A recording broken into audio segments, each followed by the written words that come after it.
எல்லாருக்கும் வணக்கம். மீண்டும் மெய்ப்பொருள் காண்ட தளத்திற்கு எல்லாரையும் நான் வரவேற்கிறேங்க. இன்னைக்கு ஃபர்ஸ்ட் நம்ம கோல்ட்ல இருந்து ஆரம்பிப்பாங்க. இன்னைக்கு 22 கேரட் கோல்டு பெர் கிராம் ரூ. 220 ஏறிருக்குங்க. 11,700ல இருக்கு. அடுத்து இன்னைக்கு டெவலப்மெண்ட்ஸ் அப்படின்னு எடுத்துக்கிட்டோம்னா ஃபர்ஸ்ட் ட்ரீம் ஃபோக்ஸ் வந்து ஒரு 50.01% ஸ்டேக் எடுத்துருக்காங்க. 1011 ஹாஸ்பிட்டாலிட்டியில ஒரு 11.46 கோடி ரூபாய் இன்வெஸ்ட் பண்ணியிருக்காங்க. ஸோ இந்த இன்வெஸ்ட்மெண்ட்ஸ் வந்து ட்ரீம் ஃபோக்ஸ் எதுக்கு பண்ணியிருக்காங்க அப்படின்னா அவங்களுடைய railway hospitality services railway launch சர்வீசஸை ஸ்ட்ரென்தன் பண்ணணும் அப்படின்ற திட்டத்தில் இதை அக்கேர் பண்ணுறாங்க. ஸோ நெக்ஸ்ட் 15 டேஸில் இந்த டீல் க்ளோஸ் ஆகும் அப்படின்னு சொல்லியிருக்காங்க. ஸோ ட்ரீம் ஃபோக்ஸை பொறுத்த வரைக்கும் கம்பெனி ஏர்போர்ட்டில் லான்ச் சர்வீசஸ் ப்ரொவைட் பண்ணுறவங்க. ஸோ ஏர்போர்ட் ஆப்ரேட்டர்ஸ்ட் வந்து அவங்களுக்கு ப்ரெஷர் நிறையா வந்தது. அதனால ஷேர் ப்ரைஸ் பயங்கரமாக கீழே விழுந்திருக்கு. கடன் கிடையாது. அடுத்து ஆனந்த்ராஜ் லிமிடெட் எடுத்துக்கிட்டோம்னா கம்பெனியோட business core business construction business அப்படின்றத நம்ம பல தடவை சொல்லியிருக்கிறோம். பட் கம்பெனி கிட்ட டேட்டா சென்டர் பிசினஸும் இருக்குங்க. ஸோ கம்பெனி நெக்ஸ்ட் 3 இயர்ஸ்ல அதாவது ஃபினான்ஷியல் 28க்குள்ள நாங்கள் அடிஷ்னலாக ஒரு 117 மெகாவாட் வந்து டேட்டா சென்டர் கெப்பாசிட்டி ஆட் பண்ணுவோம். இதுதான் எங்கள் டார்கெட் அப்படின்னு சொல்லியிருக்காங்க. இதுக்காக கம்பெனி வந்து ஒரு $2 பில்லியன் கேபெக்ஸ் இருக்கிற மாதிரி தெரியுதுங்க. ஸோ ஆனந்த்ராஜை பொறுத்த வரைக்கும் டோட்டல் கம்பைன்டு கெப்பாசிட்டி அப்படின்றது 317 மெகாவாட்டா இருக்கும் நெக்ஸ்ட் 3 to 5 இயர்ஸ்ல.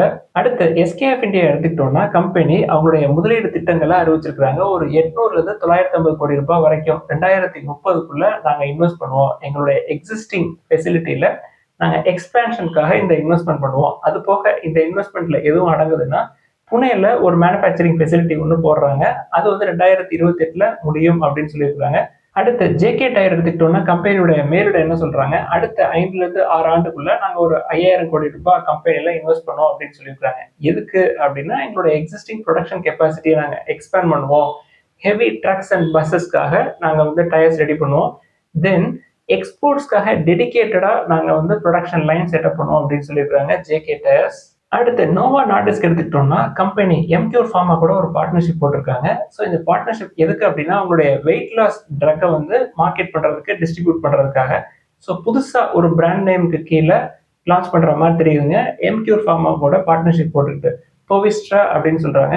ஏற்கனவே நோவா நார்டிஸ்க் அவங்களுடைய வெயிட் லாஸ் ட்ரக்கை வந்து ஜூன்ல லான்ச் பண்ணியிருந்தாங்க வீகோ அப்படின்னு சொல்லிட்டு. ஸோ இவங்க லான்ச் பண்ணதுக்கு அப்புறம் எல்எல்இ வந்து அவங்களுடைய முன்ஜோரோ வெயிட் லாஸ் ட்ரக்கை வந்து லான்ச் பண்ணியிருந்தாங்க. எல்எல்ஏ பொறுத்த வரைக்கும் சிப்லா கூட பார்ட்னர்ஷிப் போட்டிருக்காங்க மார்க்கெட்டிங் அண்ட் டிஸ்ட்ரிபியூஷனுக்காக. அடுத்து ஆர்விஎன்எல் எடுத்துக்கிட்டோம்னா கம்பெனிக்கு ஒரு 165 கோடி ரூபாய் ஒர்த் ஆஃப் ப்ராஜெக்ட்ஸ் கிடைச்சிருக்குங்க. நார்த் ஈஸ்டர்ன் ரயில்வேஸ்ல இருந்து இந்த ப்ராஜெக்ட் கிடைச்சிருக்கு. குறிப்பா பிரிட்ஜ் ப்ராஜெக்ட் அப்படின்னு சொல்றாங்க, கன்ஸ்ட்ரக்ஷன் ஆஃப் பிரிட்ஜஸ். இந்த ப்ராஜெக்டை பொறுத்த வரைக்கும் ஆர்விஎன்எல் நெக்ஸ்ட் 24 monthsல கம்ப்ளீட் பண்ணியிருக்கணும்.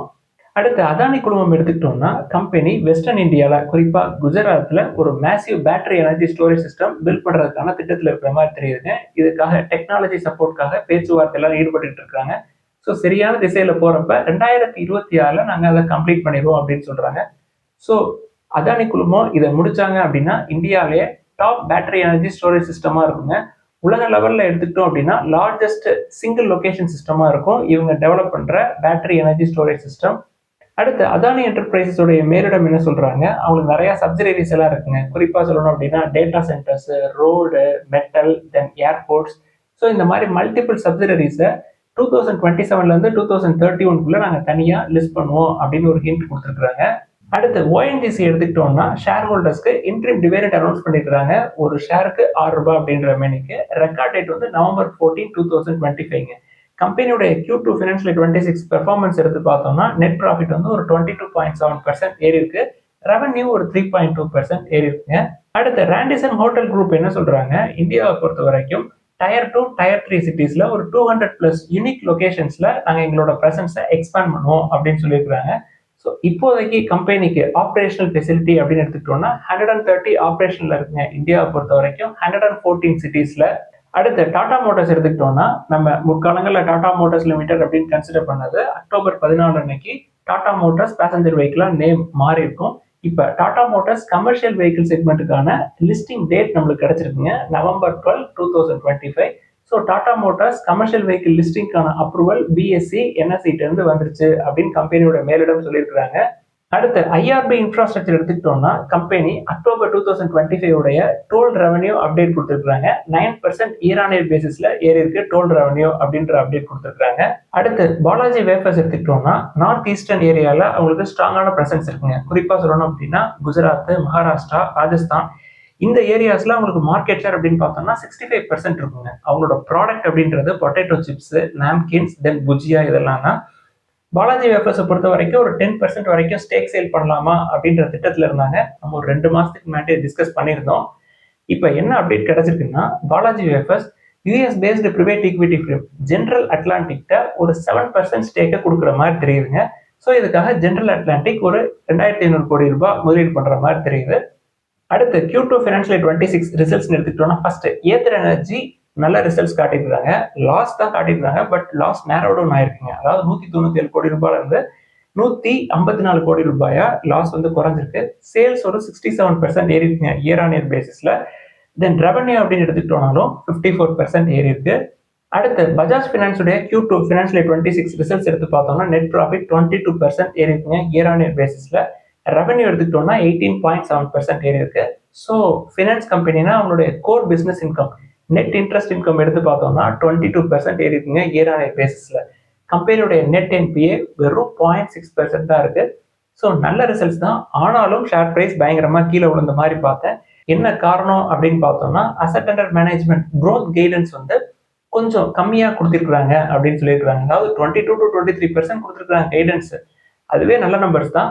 பட் பஜாஜ் ஃபினான்ஸ்க்கு நம்ம கொடுத்துருக்க வேல்யூவேஷன் அப்படின்றது ரொம்ப ரொம்ப ஜாஸ்தி. ஸோ அந்த வேல்யூவேஷனுக்கு தகுந்த மாதிரி க்ரோத் கைடன்ஸ் இல்லை அப்படின்னு ஷேர் ஹோல்டர்ஸ் ஃபீல் பண்றாங்க. அதனால ஷேர் பிரைஸ் இறங்கியிருக்கு. அடுத்து HEG லிமிடெட் எடுத்துக்கிட்டோம்னா அதாவது ஹிந்துஸ்தான் எலக்ட்ரோ கிராஃபைட் லிமிடெட் எடுத்துக்கிட்டோம்னா கம்பெனியுடைய ரெவன்யூ Q2 ஃபினான்ஷியல் 26ல ஒரு 23.2% ஏறி இருக்குங்க இயர் ஆன் இயர் பேசிஸ்ல.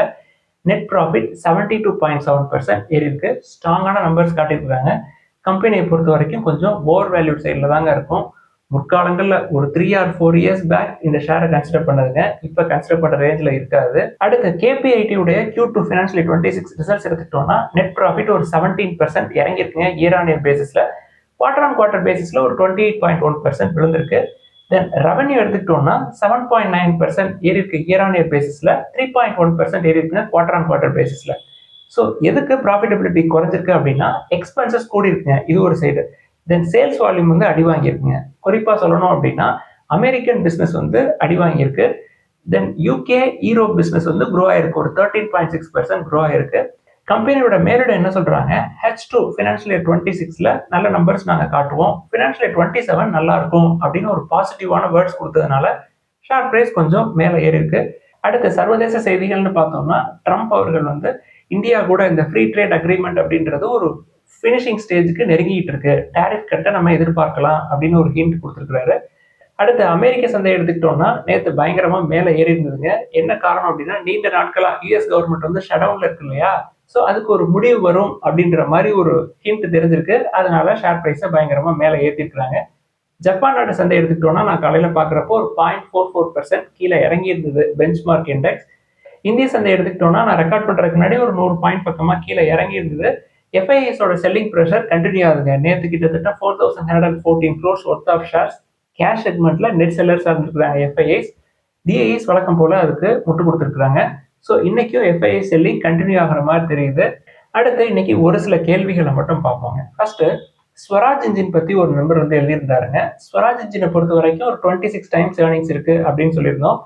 நம்ம ஸ்வராஜ் இன்ஜின் எடுத்துக்கிட்டோம்னா Mahindra and Mahindra holding company இருக்கு இல்லையா, அதோட வேல்யூவேஷனே வந்து ஒரு 29 times ஏர்னிங்ஸ் தாங்க. ஸோ மஹேந்திரா அண்ட் மஹேந்திராவை கன்சிடர் பண்ணாலே ஸ்வராஜ் இன்ஜின்ஸை இன்டெரக்டா கன்சிடர் பண்ற மாதிரி தான். ஸ்வராஜ் இன்ஜின்ஸ்ல 52% ஸ்டேக்கு மஹேந்திரா அண்ட் மஹேந்திரா தான் வச்சிருக்காங்க. தனியா ஸ்வராஜ் இன்ஜின்ஸ்க்கு கொடுக்கறதுக்கு 29 times மஹேந்திரா அண்ட் மஹேந்திராவை பார்க்கலாம் அப்படின்றது என்னுடைய கருத்துங்க. அது போக மஹேந்திரா அண்ட் மஹேந்திரா எடுத்துக்கிட்டோம்னா உள்ளேயே tech Mahindra, then logistics, club Mahindra, M&M finance, then Swaraj engines, then SML Mahindra, இது எல்லாமே உள்ள இருக்கும். அடுத்து போர்ட்ஃபோலியோல என்னென்ன ஸ்டாக்ஸ் எல்லாம் என்னென்ன பிரைஸ்ல இருக்கு அப்படின்னு சொல்லி எல்லாம் ஒரு நண்பர் வந்து எழுதியிருக்கிறாருங்க. தயவு செய்து இப்படி எல்லாம் போடாதீங்க.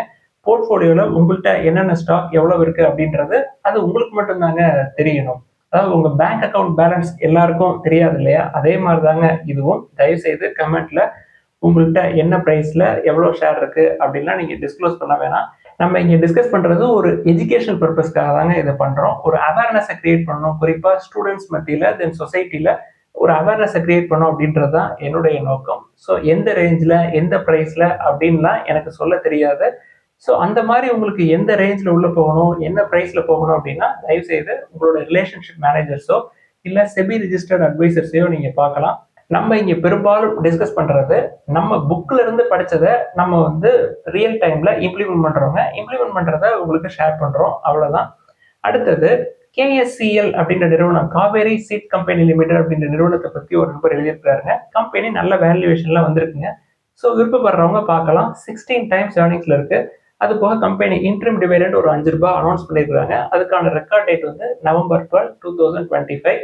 அடுத்து Aditya Birla capital, LNT Finance, Trent, KPIT போன்ற நிறுவனங்களை பத்தி எழுதியிருக்காங்க. இது எல்லாமே காஸ்ட்லியான சைடுங்க. கேபிஐடி கூட பரவாயில்லைங்க, 40 டைம்ஸ் ஏர்னிங்ஸ்.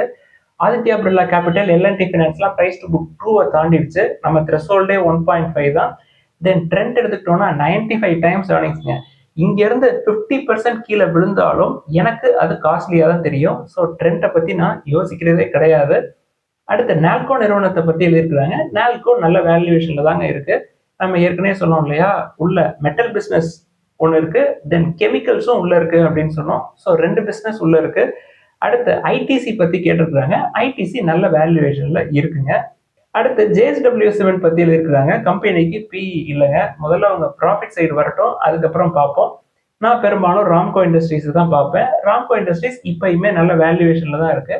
அடுத்து தாமஸ் குக் இந்தியாவை பத்தி ஒரு நண்பர் எழுதியிருக்கிறாங்க. டெட் டு எக்விட்டி அதிகமா இருக்கு அப்படின்னு சொல்லிட்டு. நான் பார்த்தப்ப 0.11 தாங்க இருந்தது. இப்பயுமே அதுதான் கண்டினியூ ஆகுற மாதிரி தெரியுது. கம்பெனிக்கு நல்ல ப்ரொமோட்டர்ஸ்ங்க. தாமஸ் குக்கை பொறுத்த வரைக்கும் எஃப்ஐஐஸ் அவங்களோட ஸ்டேக்கை கூட்டியிருக்காங்க. அதாவது செப்டம்பர் 2024ல 3.57% இருந்த எஃப்ஐஐஸோட ஹோல்டிங்ஸ் இப்போ 5.32 கூடியிருக்கு. ப்ரீவியஸ் குவார்டர் Q1 முடிவில் 4.41 இருந்ததுங்க. ஸோ செப்டம்பர் 2024ல இருந்து எஃப்ஐஐஸ் தொடர்ந்து ஸ்டேக்கை மெதுவாக கூட்டிகிட்டே இருக்கிறாங்க. ஸோ 1 இயர்ல 21% கீழே விழுந்திருக்கு. நல்ல வேல்யூவேஷன்ல இருக்கு. 28 டைம்ஸ் ஏர்னிங்ஸ்ல இருக்கு. இதெல்லாம் தான் இந்த பதிவில் நம்ம டிஸ்கஸ் பண்ணணும்னு நினைச்சோங்க. முதலீடுகளில் ஏதாவது சந்தேகங்கள் இருந்தால் கீழே எழுதுங்க. எல்லாருக்கும் நன்றி.